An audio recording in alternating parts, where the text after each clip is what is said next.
हम आपके लिए एक बड़ी दिलचस्प सीरीज शुरू कर रहे हैं जिसमें हम आपको इतिहास की कुछ दिलचस्प घटनाओं के बारे में बताएंगे। एक कहावत है, those who live by the sword die by the sword. इसका मतलब है जो हिंसा के बल पर अपना जीवन जीते हैं उनका अंत भी हिंसा से ही होता है। और ये कहावत दुनिया के सभी तानाशाहों के लिए एक चेतावनी है। आज हम आपको जर्मनी के तानाशाह अडोल्फ हिटलर के दर्दनाक अंत की कहानी सुनाएंगे। हिटलर को दुनिया के करोड़ों लोगों की मौत का कारण माना जाता है क्योंकि उसने वर्ष 1939 में पोलैंड पर हमला करके दूसरे विश्व युद्ध की शुरुआत की, जिसमें 5 से 6 करोड़ लोग मारे गए थे और इन सब का जिम्मेदार एक प्रकार से हिटलर को माना जाता है।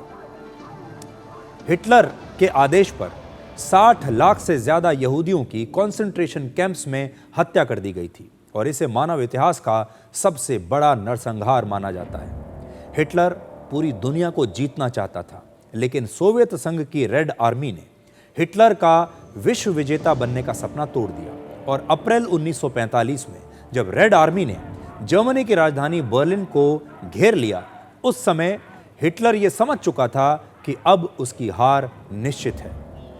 और ठीक इससे पहले 28 अप्रैल 1945 को हिटलर के सहयोगी और इटली के तानाशाह मुसोलिनी को सड़क पर ऐसे ही सरेआम मार दिया गया था और फिर उसकी लाश को सड़क पर एक खंबे पर लटका दिया गया था।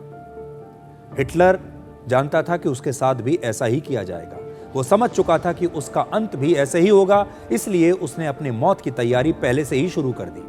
मुसोलिनी की मौत के अगले ही दिन 29 अप्रैल 1945 को हिटलर ने सबसे पहले अपने पालतू जर्मन शेफर्ड डॉग को साइनाइड देकर मार दिया और इसी दिन हिटलर ने अपनी गर्लफ्रेंड ईवा ब्रॉन से 12 साल के रिश्ते के बाद औपचारिक रूप से शादी की और फिर शादी के अगले ही दिन 30 अप्रैल 1945 को हिटलर ने खुद को गोली मार ली और ईवा ब्रॉन ने साइनाइड खाकर आत्महत्या कर ली। हिटलर को डर था कि सोवियत संघ की सेना उसके शव को ट्रॉफी के तौर पर अपने देश में शोकेस कर सकती है और इसीलिए उसने अपने सहयोगियों को यह आदेश दिया कि मौत के बाद उसकी लाश को जला दिया जाए। हिटलर यूं तो एक ईसाई था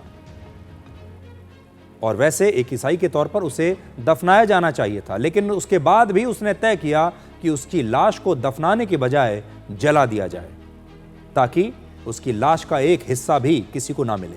और जर्मनी की सेना ने वैसा ही किया और हिटलर के मरने के बाद उसकी लाश पर पेट्रोल छिड़क कर उसमें आग लगा दी और सोवियत संघ की सेना को सिर्फ हिटलर के शरीर की राख मिली, उसकी लाश कभी नहीं मिली।